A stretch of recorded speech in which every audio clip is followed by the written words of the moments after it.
Make it big. All right. Checking.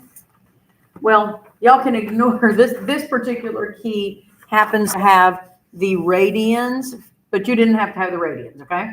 So just check out the top half. Let me see. Maybe I can get the whole thing to show up at once.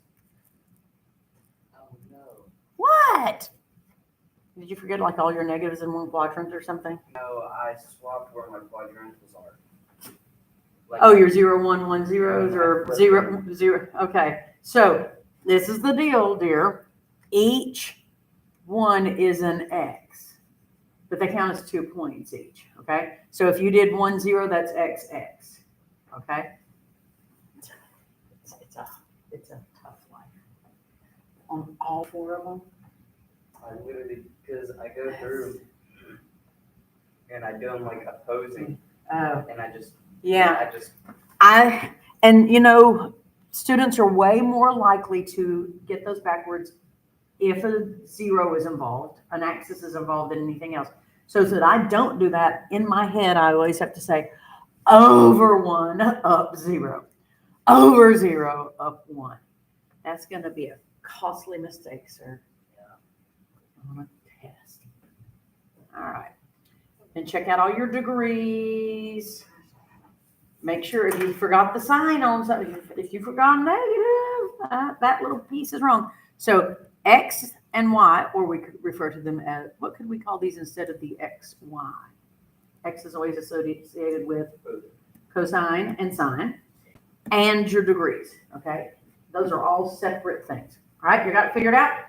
Anybody make 100? If you missed any, they're 2 points for each X, okay? All right, so make 100. You need candy. 60. Make 100. You get candy. So whenever I do a timed test, I give you the amount of time it has to be done in, but then I'll give you a shorter time, CT, the candy threshold. All right. I have quite a few papers that I graded yesterday. So let me just stand here and deal out papers for a moment. All right. Patty, not here. Mackenzie, Maine, Silico. Good, and I owe you candy from yesterday, so get another one. Kylie, I owe you candy from your test, so it's written on there. Another Kylie, Young Lane, Mackenzie, Silico. What is my little note here? Oh, that did not need a degree because it was just your X. All right. It's supposed to be 60, isn't it? Zane, huh? This one was a bonus. So you got 5 bonus points. Perfect. Okay. On here, if you would not mind, I wrote all over it. Instead of that, would you just number them like this so it's easy for you to see and box your answers. And you list a point. Why did you miss 1 point there?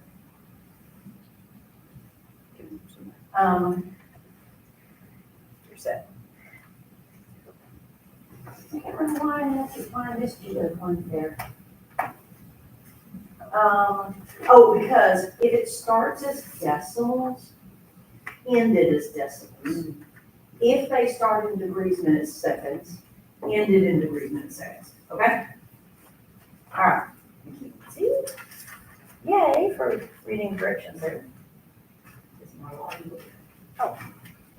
All right. And so they just stopped at the X. They didn't plug it back in and give me the 2 angles because the directions told them to. All right. So now moving right along. Are you right here in your notes ready to move on? Okay. So we, when you were doing your little, y'all with me here? When you did this guy, and every time you have to put the 6 trigonometric functions, I always want them in this order. These side-by-side buddies are called reciprocals, reciprocal identities, okay? So you can get the same thing by getting the reciprocal of its little reciprocal buddy. We're going to have two types of buddies where we pair off the 6 trig functions. They can pair off with their reciprocal, and when that's the case, the S's always reciprocal with the C's, right? Except for tangent and cotangent. Okay? Now, the other set of buddies we'll talk about will be the co-function buddies, and that's where sine's co-function is cosine, and tangent's co-function is cotangent, and guess what secant's co-function is going to be? Cosecant. That's a different connection between the two, but with reciprocals, you can get the ratio for sine and get the reciprocal, you have the ratio for cosecant. Okay? Now, over here, if you wanted to make sine and cosecant equal, just put a 1 over your cosecant, and it's the same as sine. Putting a 1 on top of something is mathematically the same thing as getting the reciprocal of something. All right? So I think we're pretty familiar with what our reciprocal identities are. Would you agree? I think a little bit closer. Gee, flooded that with light there. Okay? You guys, these are super, super easy problems. But the key for you is to be aware of what reciprocal identities mean. So you may have problems like this on your review. Tomorrow, the substitute teacher is going to give you a quiz over 1.1 through 1.4. By the way, did y'all turn in your 1.3 quiz? You turned it in? Good, I can erase that right now. I can erase this. All right. I don't think I'm going to quite finish the notes today on 1.4. It could happen, but we did our little other thing that took a few minutes. So you're going to get a quiz tomorrow, 1.1 through 1.4 quiz. And I'm going to make it due on Wednesday, which would be, what would next Wednesday be? Yesterday was the 15th, 22nd? Does that sound about right? Let's check the calendar. Yeah, that looks about right. Okay. This is all contingent on us actually having school Tuesday. We'll make adjustments if needed. But I think I will have to be teaching you a little bit more on Tuesday about 1.4. But she's going to give you that. And she's going to also give you the review for the Unit 1/Unit 2 test. Because while Unit 1 is still pretty fresh, you ought to work on that. So tomorrow, work on this quiz, work on the review, and when you get to stuff that you don't know, it's probably the stuff I haven't started teaching you yet. Does that make sense? Okay. So anyway, all right, on that review or on that quiz, you might have a similar question to this. You definitely have. Let's take a look at what we've got going. You've got page 37, bunch of odd problems to practice, but you also have a cat homework that needs to be done on clean paper.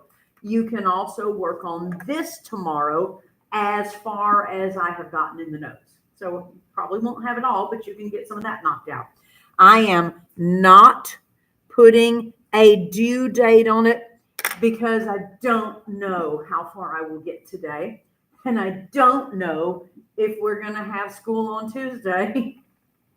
I don't know a lot of things. All right. So, all right. How would you think if I'm asking you to find the secant of theta, then I tell you the cosine of theta happens to be 5/8. How do you think you could find the secant of theta? You just flip it over because secant and cosine are reciprocal identities, right? So if I want the secant of theta, I'm going to do what trying to think of your name. Lane just did. He just flipped his hands over in the air. It's a reciprocal. So what is the secant of theta? 8/5. Well, that looks familiar because that's the sort of things we've been doing the last couple of days in the notes when, oh, here's the cosine of theta, so the secant is the reciprocal, right? So what about if I need the sine of theta given the cosecant of theta? Why am I saying, I've been saying cosecant, haven't I? Does anybody want to correct me? What does that say? Okay, hello. Somebody, geez Louise, cosecant is not its reciprocal, buddy. That's its co-function, buddy. This is cosine. Y'all should listen to me. I am sure that Kylie is watching the video just screaming, somebody tell her she's saying cosecant instead of cosine. Don't be slackers, people. All right. So this time we have sine and cosecant, which are reciprocal buddies, right? So if I want the sine of theta, box that puppy, I would initially have what? Initially, it would be 3/√24. Okay. Now, what you going to do about that? By 20, square root of 24. That's one way you could start. You could multiply times the square root of 24 on bottom and top, which I don't know even why I'm writing it down because we really don't need to write it down. Would you be done at that point? No, because you can reduce the 3 and the 24. You could simplify the 3 and the 24 definitely so that you would have what as your denominator? 8. Would I need to put a 1 up here? Do I want to put the square root of 24 up here? You can get weddings out of it. Oh, 24 is not in simplified radical form, is it?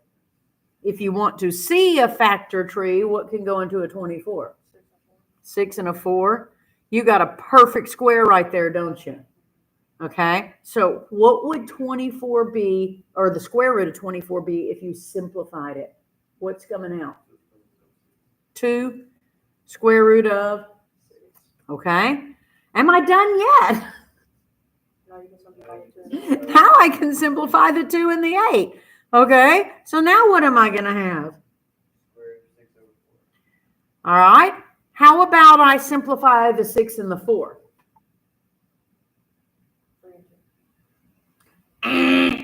Outside guys and inside guys don't play. It was a trick question. I sucked you right into my web of deception. We are done there. They cannot simplify. Okay. We good? Do you think you could have possibly done that with less stuff on your paper? I hope so. All right. Let's move on. Those are pretty easy though, aren't they? Okay. Now, we need to make a major discovery about the signs, and this time when I'm saying the word signs, I'm using positive and negative signs, as related to our 6 trigonometric functions in each quadrant of our graph. So we're going to learn, we're going to add a very handy tool to our trig toolkit here. All right. I have given you the 4 quadrants. I've put the positives and negatives, not that you needed to see it, but it's nice to be able to see it. And I said, let's figure out what sine, cosine, and tangent are doing in each quadrant. All right. So knowing what we know, okay, about the x, the y, and the fact that your radius is always going to have what sign? Positive. What would the sine value be in quadrant 1? Positive. Okay. Let's think a minute too about what is sine's little reciprocal buddy? What's the reciprocal buddy for sine? Cosecant. I'm going to put a little slash here and throw in a CSC. If you get a reciprocal, does that ever change positive to negative or negative to positive? So as I'm doing this, I'm going to be talking about the three main ones, sine, cosine, and tangent, but it also applies to the reciprocal buddies, and I'm not going to write the reciprocal buddies every time, okay? So now, who told me this was positive? Sine was positive. Okay? How did you know that? Because there's only positives. Say it again. Because there's only positives over there. Okay, so what did you do to say that it's only positive? So what did you do to know that the entire ratio is positive then? So I'm kind of trying to figure out what thinking process did you go through? Did you go through the fact that sine is y over radius and think of positive over positive? Did you think of both of those two? Okay.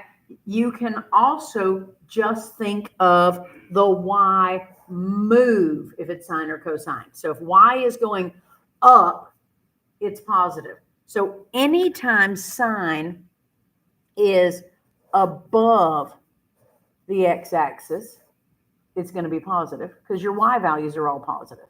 Okay. So with sine and cosine, you don't really have to think about the entire ratio because the denominator is positive anyway.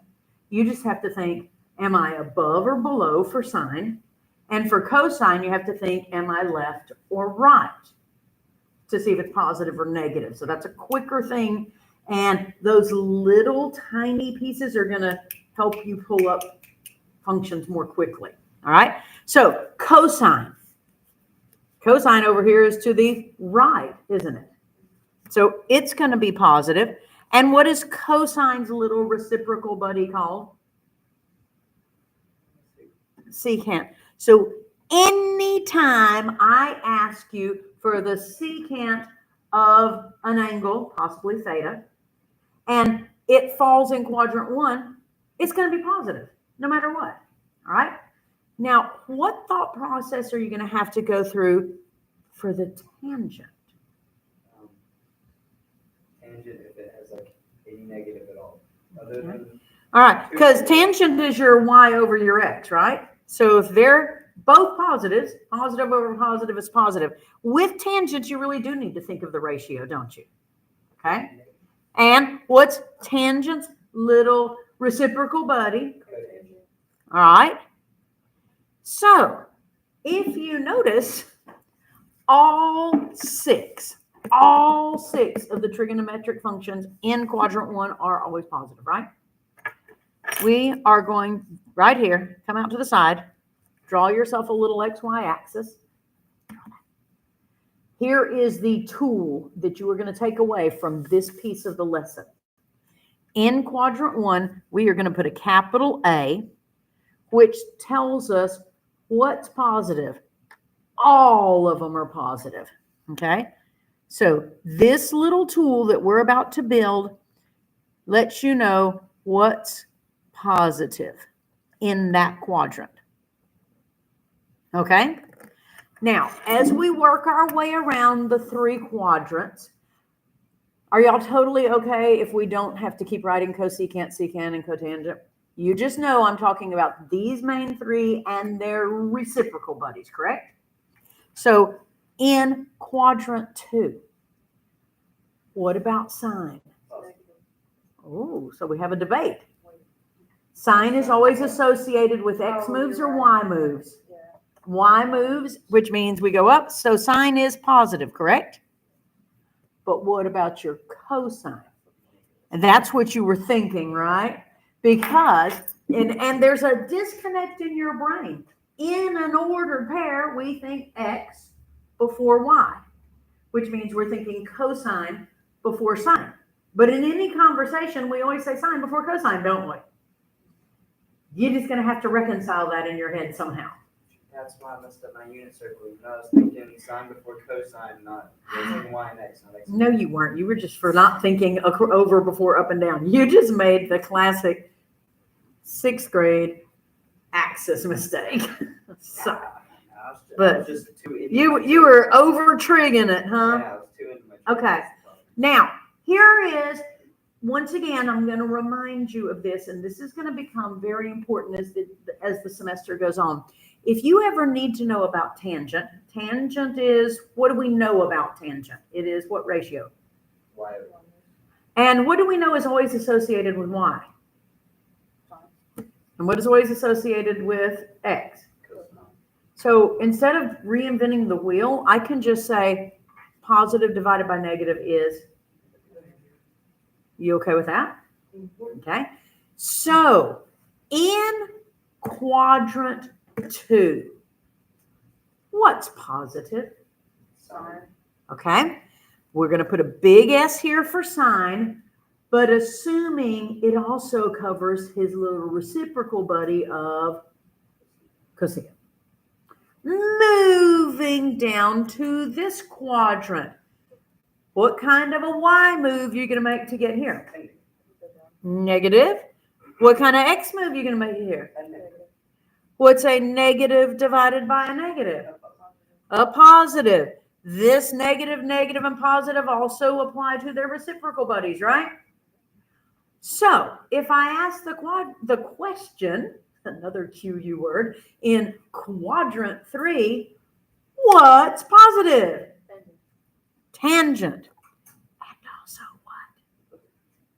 Cotangent. And what do we call the relationship between tangent and cotangent in this context? They are reciprocal identities. We could also say they're co-functions, but that's really not what we're focusing on right here, right? Yeah, tangent and cotangent are both of them. Everybody else got to choose a different buddy on those days. Okay, so what do I need over here? Negative, positive, divide, negative. So what question am I about to ask you about quadrant 4? It's cosine. What's positive? It's cosine. Now, how are you going to remember this? You are going to remember these letters with a statement that is a flat out lie. Okay? And how do you remember it? I think it's a mnemonic device. Is that when you got letters that help you remember stuff? I'm terrible on All that. silly toddlers cry. What did you say? I said all silly toddlers cry. See, that's true. All silly toddlers cry. We're going to remember it as all students take calculus. Well, at Deweyville High School, we don't even offer calculus. 4 of us take pre-calculus. Yeah, but if we think of, That's like everyone. yeah, right. All students take calculus. It is a lie, but it is now a tool in your Trig toolkit, which we will be visiting and pulling up frequently. So if I'm asking you, listen carefully, if I'm asking you about the cosecant of a mystery angle, what is the sign going to be of your ratio? It's going to be a positive or negative. Where's cosecant here? Is this, is this cosecant? Now, where's cosecant? He's hanging out with his reciprocal buddy sine, right? And what is happening? Okay, wait, did I tell you a quadrant? No, you didn't. You just said. Oh, that's why you're looking. So if I said, what is the, so if I just say, what is the cosecant, it might be positive or negative. So you will have to receive extra information to let you know which quadrant you were in, right? So what if I said, what is the cosecant of theta doing if theta terminated in quadrant 3? It's being negative. Why? Because that's tangent. The only positives are tangent and cotangent. So by default, everything else is. What if I say, what is the sign of a, what sign is associated with the cotangent if the angle terminates in quadrant 1? Plus. Yeah, because everything's positive in quadrant 1, right? So do you see what we're doing? So with that in mind, problems 19 through 30 kind of ask that same thing. Now, I have a little note that you do not often see, but it says to ignore the book directions. Name which of the 6 trig functions would be positive for the given angle? Because the book, you're going to thank me here, let me find it. I'm not even looking at 1-4. What problem numbers is it asking for there? 19 through 30. 19 through 30. Here's the directions for 19 through 30. Determine the signs of the trigonometric functions of an angle in standard position. They want you to tell the signs of all 6 of them. You don't want to write it. I don't want to grade it. And when you look in the back of the book, they don't list all of them. They just say something like one of the answers to one of the problems is sine and cosecant are positive, all others are negative. Well, I don't need you to tell me all others are negative. You just tell me what's positive, okay? So my directions are name which of the 6 would be positive, okay? So are you ready? If I had a 125-degree angle, what quadrant are we talking about? Q2, right? So in quadrant 2, what's positive? Sine and cosecant. Easy stuff, right? All right. Not quite as easy. What am I going to do about this negative 705? Just off the top of your head, do you have a, oh, I know exactly where that is. First, you subtract 720 and it's 50. I add 720. Yeah. Yeah. Okay. So why are you adding 720? Because it makes it positive. Because it's a 360 and you're still not in the normal area. So it's another 360. So if I added 720, what would I be left with? A positive 15, which would put me terminating in quadrant 1. So how am I going to answer the question? Name which of the 6 functions would be positive. I am totally okay if you say all of them rather than listing them all. I would even take all. All right? I will not just take a big A. Come on. I'm saving you writing 18 letters. I already wrote it, so I'm already dead and gone. Oh, you are the man. Okay. I'm dead and gone. Moving to problems 31 through 42. We are still using this tool, okay? Identify the quadrant here. Tell me what our new trig tool is. How are we going to write it?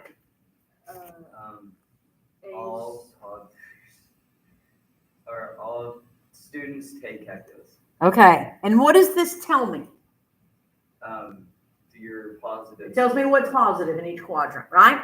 Okay. So they want me to identify the quadrant of theta. If you look, number 32 tells me a little bit about the cosine of theta, tells me a little bit about the secant of theta, and I want to know where theta is terminating. What the heck are we going to do there?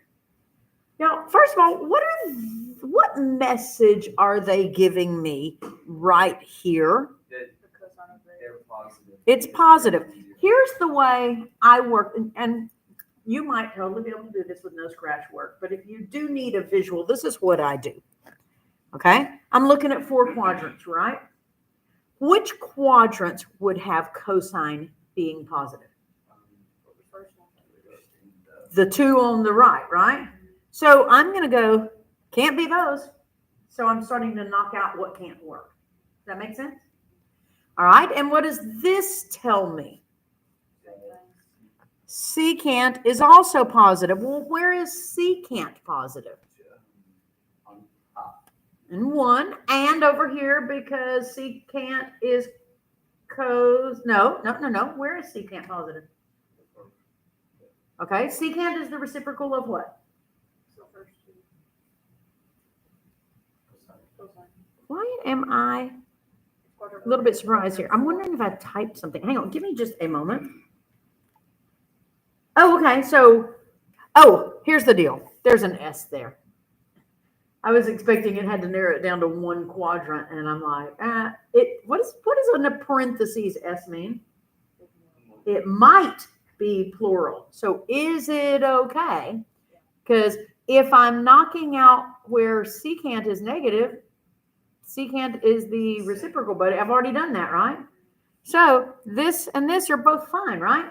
So what am I going to write for my answer? 1 and 4. I really appreciate if you will put a capital Q when you're about to tell me a quadrant. Just putting the Roman numerals probably should be fine because that's about the only context where we're using Roman numerals, but that Q just lets me know you're telling me a quadrant, okay? All right. What about 38? What's the first one going to have me knocking out? Where is, okay, because cosecant is the reciprocal buddy for sine is always associated with, and so sine is positive on the top. These guys cannot be our answer, right? Then we want to know where is cotangent positive, right? Where is cotangent positive? 1 and 3. 1 and 3, which knocks out what?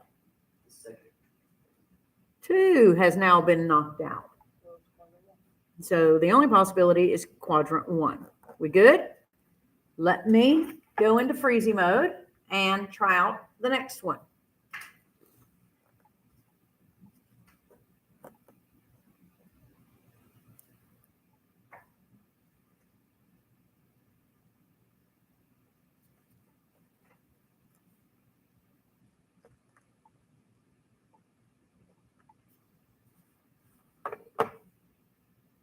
What am I doing wrong? Oh, I'm being stupid.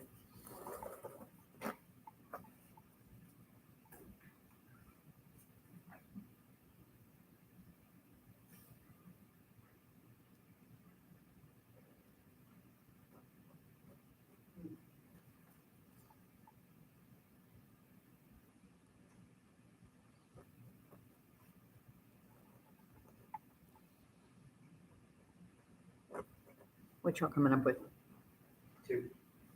2? Okay. So I did a lot of scratching out here because even though I was saying cannot be negative, I still was looking where I was negative. Double negatives throwing me off there. Okay. Now, let's try out some other stuff. Next batch of problems, 61 through 66. They want us to solve, all right? When I look at this simplified tangent, I realize I'm probably not dealing with the unit circle because it's so funky, all right? So they want me to find secant. They are giving me tangent. They're telling me what quadrant I'm in. They give me a ratio. When they give you a ratio like this, you use your ratio to help you find the x, y, and the r. Now, up until this point, I think every time we've done x, y, r, they've given us the x and y like as an ordered pair or something, right? But this time, yeah, well, they're giving me tangent, so I think they're giving me an x and a y, right? But if tangent is positive, it could be in 2 different places, couldn't it? Where all can I find tangent being positive? Okay, how do I know tangent is positive? Because they gave me a positive ratio. So this could be in quadrant 1 because x and y are both positive, but it could be in quadrant 3 because x and y could both be negative, correct? So they have to give me a hint, and this time they just flat out told me what? If I'm in quadrant 3, what do I know for sure about my x and my y? They are negative, and you don't see that in the ratio, do you? So you have to draw on your knowledge of the location to be able to recognize, oh, wow, they're both negatives. And if they give you a negative ratio, they tend to not put the negative in the top. They tend to put the negative out in the middle, right in front, so you don't know which one it belongs to. And even if they did put it in the top, it might have belonged to the bottom. So again, you need to use your knowledge of location to see where is that negative going to go. In this case, both of these guys are negatives, right? Now, what do I do with these numbers? Put them under a radical. Okay, And we'll what? square them, put them under a Okay, I'm going to do that, but how do I know where each one of these go? Oh, So what's my x value? -3. Okay, that's kind of weird. You got it off the bottom? Yeah, because it's y over x, right? And so my y value is my square root of 7, which we've already established has to be negative, correct? If I square those, what numbers will I be adding together here? 7 and a 9. You always go from bottom to top, don't you, when you do that? I'm always thinking coming down 9 plus 7. Does it matter? No. All right. And does 7 plus 9 come out to be a pretty perfect square? 16 square roots, it's a 4. And what do they want me to do? If they're telling me to solve this, you know what they're wanting me to do? They're wanting all 6 trig ratios. No. I don't have to do all 6, right? I only have to find the secant, so that's where I'm going to start the next time I teach you. Or can we do it real fast so we're not in the middle of this one problem? Yeah, go ahead. So the secant of theta, which two letters are associated with secant? It's the reciprocal of cosine, so it's x, but it's r over x, right? So 4 over -3. Oh, that's nice because we don't have to rationalize any denominators. Are we good there? Okay. It's the next batch that we have to find all 6. You don't have to pay me. Your parents' tax dollars do. You can put your wallet away. Goodbye, Kylie. It's because your pockets